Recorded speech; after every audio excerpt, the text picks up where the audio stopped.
Hi, this is Michael Dennis. Welcome to my new tutorial here.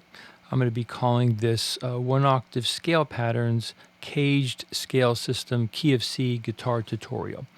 So I think what I'll do to start off with, I'll just give you a little bit of a background of some of the things I've been thinking about, practicing, and everything. If you want to skip ahead, you can look at the chapter markings where I get into the actual lesson of what I'll be presenting today.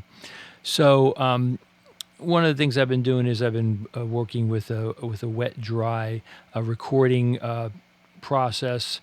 I'm using a couple of Blackheart amps. I got some Royer stereo microphones. So on the right side, if you listen with headphones, you can probably hear this. On the right side, you'll hear, right now I'm using a Holy Grail Reverb, C Machine Earthquaker devices, and a Dispatch Master. And that's synced up to go along with the backing track. It's going to be an iReal Pro backing track at about 75 beats. So I have a... I didn't quite figure it out. It's probably some kind of dotted eighth or something like that, but I think it works with the track. And then on the left side, I have a Diceworks fuzz, which I've used in a lot of videos. So what I did was I just kind of dialed it in until it kind of worked together. So it's a very subtle fuzz.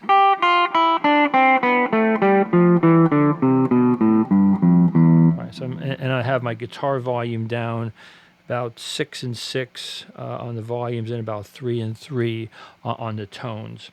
I'm in the middle position. The other thing I've been experimenting with a lot lately is this Telefunken pick. It's a graphite pick. I'm not even really sure where I got these from, but I like the sound of them, and they have a nice smooth sound. So yeah, so that's a little bit of the gear and the wet-dry signal. Oh, that's right. And I also decided to put an SM57 on, and I think Andrew Sheps talks about putting the microphone right on the grill. So I have like a foam microphone cover on, and I just have it right against the grill of the amp that has the effects going through it. So I guess that's enough for those background things. So I'll just talk briefly about the concepts I'll be covering today. So one of the things, as maybe you realize, I've been playing guitar and teaching for a lot of years. So as I've been working with these different materials, this one octave scale patterns, it's really taken me in a lot of different directions, and it's been a very interesting discovery for me. So I guess that's what I will encourage any of you to do, no matter what stage you're at. If you just keep on playing, working, practicing with different materials, what you'll find is you'll discover things. And like I said, I've been playing for a long time, teaching for a long time, and I've really discovered a lot of new things. Some of the things I won't really probably talk about in this video, but this is kind of the initial process. And this was also something that I came across years and years ago, Patterns for Jazz, pretty famous book. I can't think of the guy's name. It might be Coker is one of the guys who wrote it, but it's like 3 or 4 authors. And this was something that they talked about at some point in that book. So there'll basically be 2 different main concepts. I'll be using an ascending chord progression in iReal Pro, and then a descending chord progression. So then I'll just use, and you'll see it linked in the description. I'll put this outline in the description. Then I'll also just be using the 5 caged positions, and I'll also include open position. And so what I'll do is I'll just go across each of the position, playing one octave scales, A, and so on. And what I'll probably end up doing is I'll do each section I'll do 2 times. First time I'll kind of play it straight, and then the second time I'll play it with maybe some rhythmic variations, which is something I talk about in these notes. Use your intuition to feel the rhythms. Explore and duplicate rhythmic patterns at your discretion. Target for chord tones. So I'll be talking about that. Now, the other thing, just so this video doesn't get too long, I'm not going to be saying every single note. I'll just say like E. And you'll just have to know I'm going from E to E, G. Either ascending or descending patterns. Okay, I guess that's enough of preliminaries. So I'll just start off open position. So you just look on the sheets. So E to E. So what I'll do is I'll start on E, and then E minor, and this will just be diatonic chords: E minor 7th, F major 7, G 7th, and so on the backing track. And I'll just go up to G. So I'll go E to G 2 times. Okay, here it comes. E, F, G, A, B, C, and so on. F, G, A to A, B to B, C to C, D to D, E to E. Here, a little bit of that echo. F to F, and then G to G. So that's all I'll do. Do that whole thing 2 times. Notice I'm not doing anything fancy with my picking. This is another thing I've been kind of playing around with myself. Is just playing very, very simple picking. So don't worry about down up or whatever. Obviously, there's a lot of different things you can do with hammer-ons, pull-offs, down up, economy picking, strict alternate picking, all that stuff. So I'll probably just kind of default to different things as I'm going through this. Okay, this will be the first example. Open position, playing along with the backing track. And I'll say E, F, G. Realize that A minor 7th, B minor 7th, flat 5. It's all diatonic to the key of C.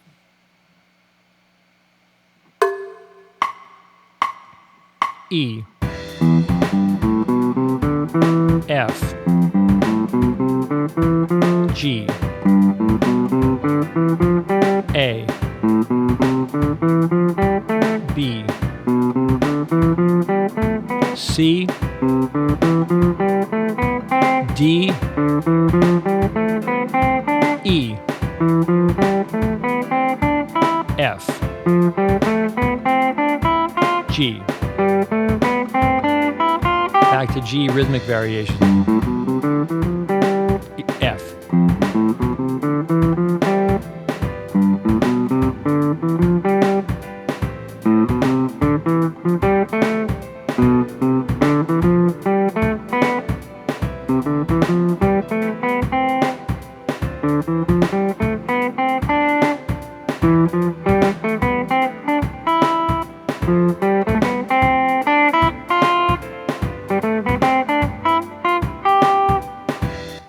Okay, so on that second example there, I kind of misspoke on that a little bit. So I said G instead of E minor. So once again, I'll probably try not to talk too much with these because I'm trying to make it clear of what I'm doing. So the next position is going to be G. So G up to starting with G and then starting with A. So this is going to be the third position on the PDF. So G to G, A, B to B, C, D, E to E, F to F, G to G, and then A to A. So these are 1 octave scales. So I'm not really talking very much about the modes because if you thought about it, the mode is just a question of what the context is. So you can use any mode, in whatever way you want to. So it doesn't have to necessarily be the root of the scale.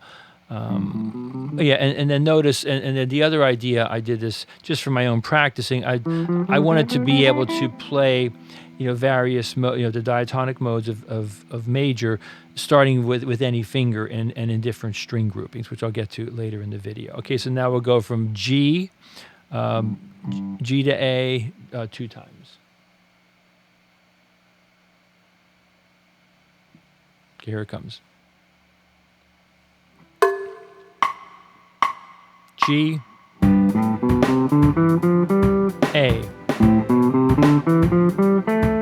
B, C, D, E, F, G,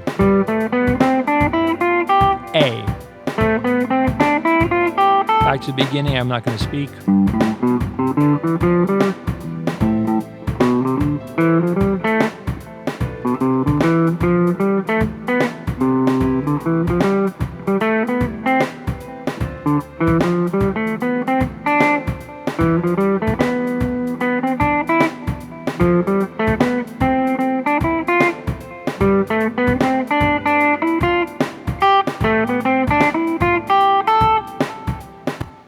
Okay, so notice I did a little device there. So for example, on let's say I did like D. So D, D, E, F, G, A, and then I repeated that. So do do do da. So that's where you have to use your imagination. What is that? Einstein said, imagination's more important than knowledge. All right. Okay, I think that's good there. So as this video goes on, I'll try to talk a little bit about patterns, but the idea here is you're learning the whole pattern. So that's just raw knowledge. So then what you have to do is you just have to practice and explore.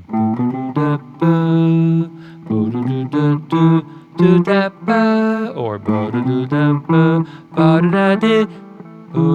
backward. So I'll do those later. I'll do the descending patterns also. Okay, I'll go through these briefly. A to A, fifth position. B, some shifting involved. C, D, E, F, G, A, B,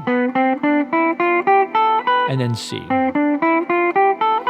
Yeah, so I've talked a lot in some of my other videos about CAGED positions, tetrachords, all that kind of stuff. So I might address some of those things, but I think for today I mostly want to use CAGED fingering. So I thought this was a good way to do this. Certainly, if you're a more advanced player, you don't necessarily have to keep everything with CAGED. All right. Okay. So I'll go through with the iReal Pro. So this is the pop smooth. I just like this sound. And then I'm metronome about 75. So I'll start with A, go up to C. So I'll say the root note of the scale one time, and then the second time I'm just gonna play.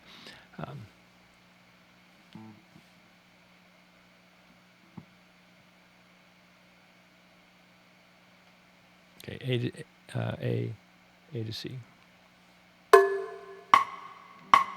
A, B,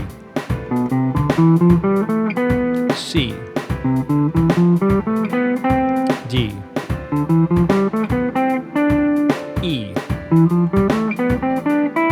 F, G, A, B, C. I'll just play.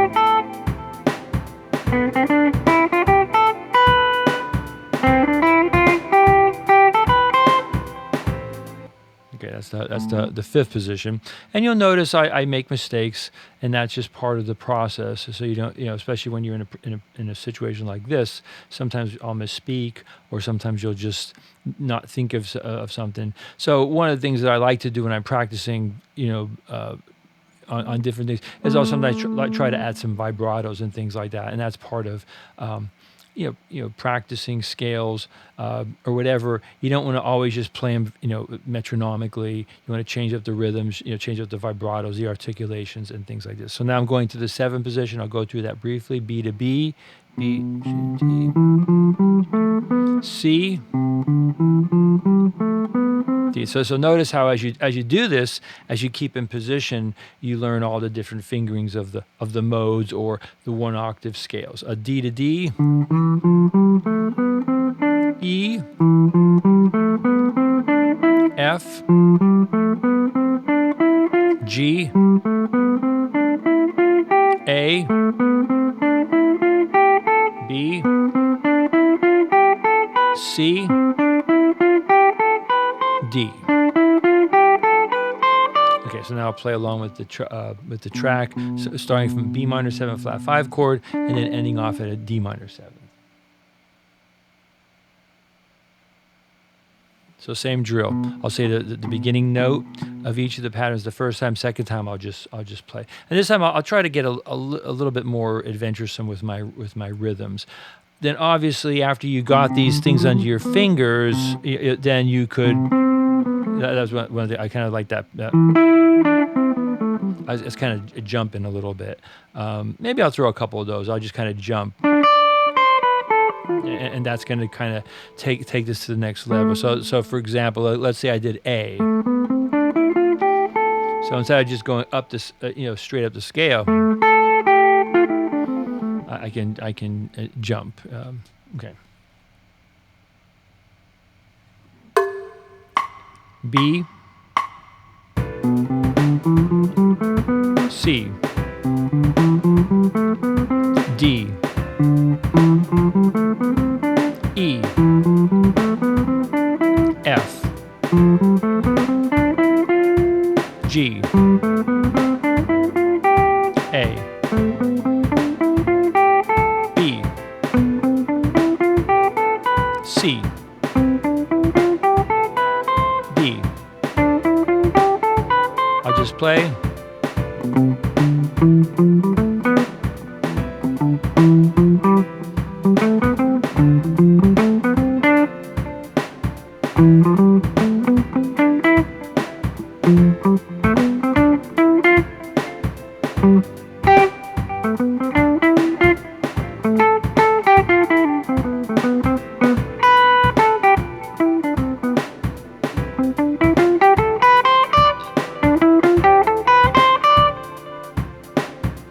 Okay, so notice I messed up a little bit, but I kind of recovered. So I have the app going here, so I can kind of remember what chord I'm on. So notice also I'm kind of using that kind of Al Di Meola,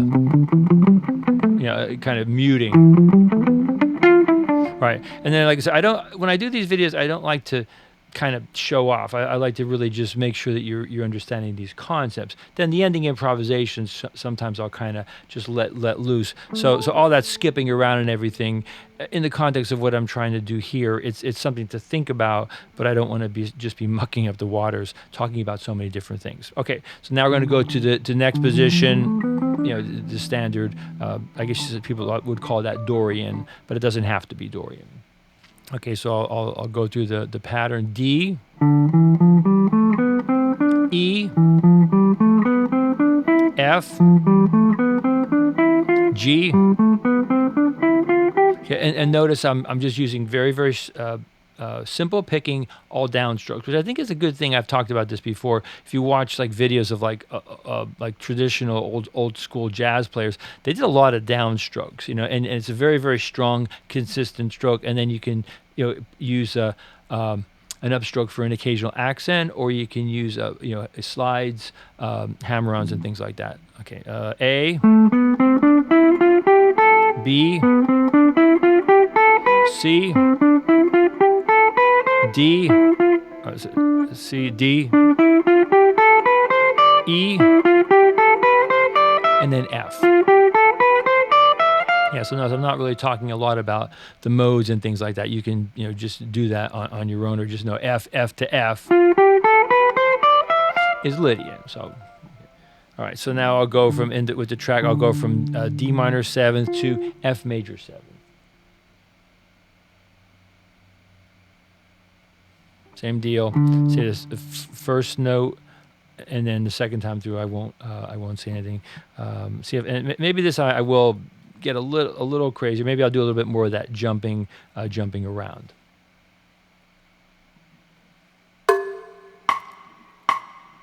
D, E, F, G, A,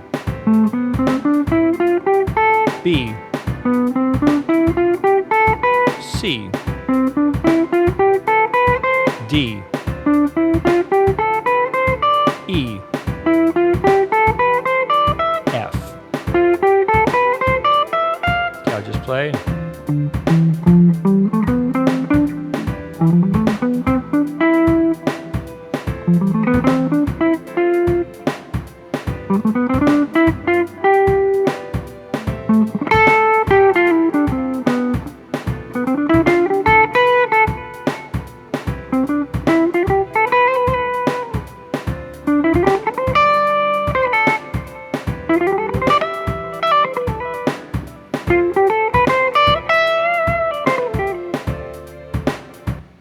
So you can kind of see what I was doing there. So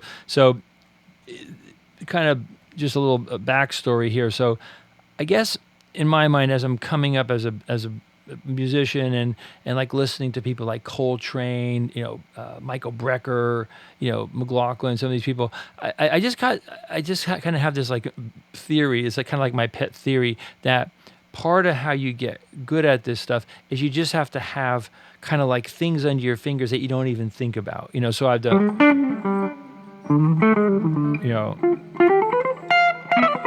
where you don't have to really think about stuff. So that's kind of part of the method and the madness, is to just get these 1 octave scales under my fingers, and then just so that I know where everything is.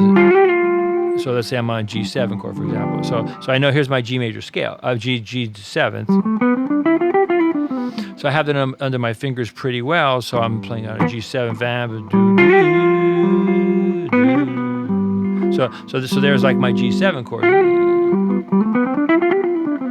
So that's sort of the next level. Once you kind of practice these scales, a million times, then you can start to kind of pull out. There's a power chord. There's a G7 chord.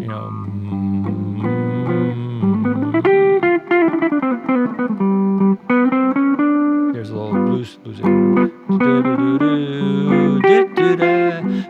So there I'm just taking the G7 scale, for example, and just kind of filling in around the chord tones. Okay, a little bit of a tangent there. Okay, so let's do. I'll just go ahead and repeat the open, but I'll do it here.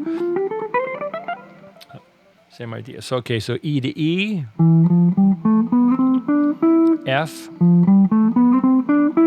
G to G, A to A, B, C, D, E, F,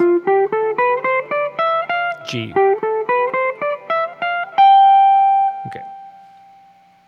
Okay, so E to G.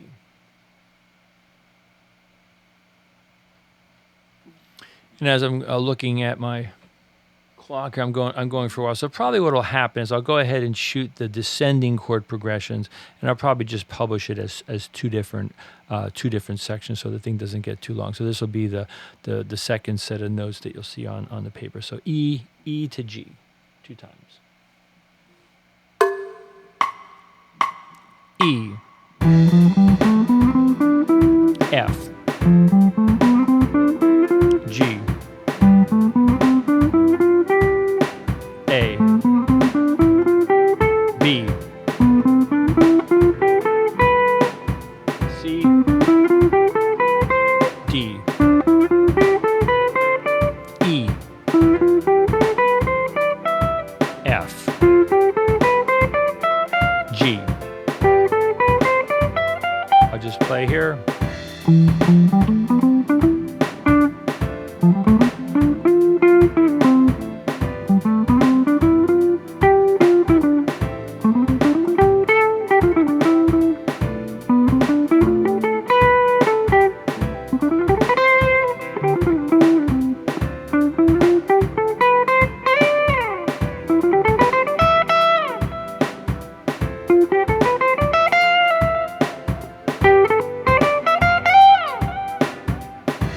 I was trying to do some fall offs there with that dispatch master. It's a good pedal. Okay, so I think what I'll do for today is I'm not going to do the ending improvisation. I'll just stop, edit the video here, and then I'll do a part 2. Thanks for watching.